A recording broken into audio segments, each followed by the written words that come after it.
Hi, this is James, the spouse of a teacher, back again this summer to talk to you a little bit more about teaching. So right now it's summer. Teachers have the summer off. They're all sitting around with their feet propped up, eating bonbons and having a good old time with, having worked their part-time job. We all know that's not true, but I thought I'd put some real numbers to it. So what I did is I looked at a full-time employee versus a teacher and how many hours do each one of these people actually work. So a full-time employee would work 260 days a year. That's 52 weeks, 5 days a week.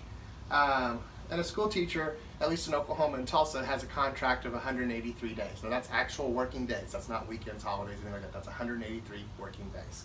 So 260 to 183. Well, that's quite a deal. That means that a teacher has 77 less work days than a full-time employee. So yeah, they've got the summers off. It's a part-time job. Well, let's take a look a little further. So the average full-time employee in the U.S. works 7.72 hours a day. The average person with a bachelor's degree works 7.47 hours a working day. The average school teacher, according to the Bill and Melinda Gates Foundation study, works 10.66 hours a day. So they're working 3 more hours a day than everybody else. All right, but still, they get those 77 days off, so that ought to be okay. So how many hours do they work per year? Well, the average full-time person works 2,007 hours a year.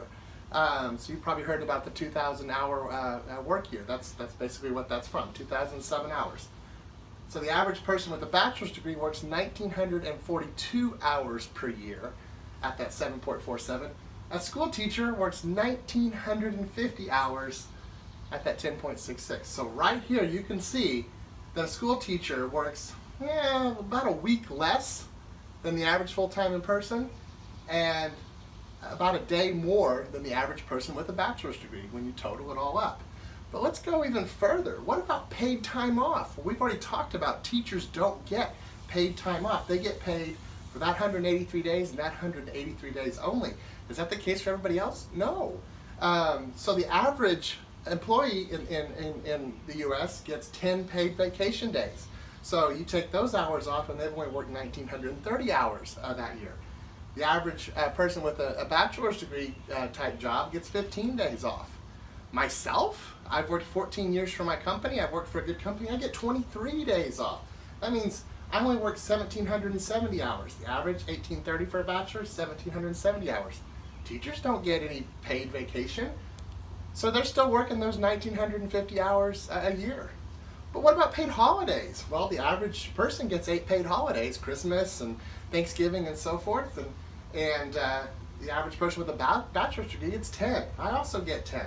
Teachers don't get paid holidays. Again, they only get paid for these days they're contracted to work. So in the end, how many hours does a teacher work versus the rest of us for their part-time summers off job? Average U.S. employee, 1,868 hours. Average bachelor's degree, 1,755 hours. Lucky me, 1,695 hours. And that school teacher, 1,950 hours. So again, the school teacher works more hours than anybody when you count even for the summers off. And the summers off is still untrue. My wife, the past couple weeks, has been up to school almost every day, and she's putting in 4 or 5 hours a day in her vacation time to work on her classroom, and she's not the only teacher up there. So again, it's about perception. A lot of people, white collar folks like me, will go around saying, yeah, they get the summers off, what a deal. Is it?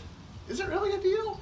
So think about that. Teachers are full-time employees. They really do work full-time hours. So those are my thoughts today. Have a great day. Have a happy summer. Go Teachers, and we'll talk to you soon.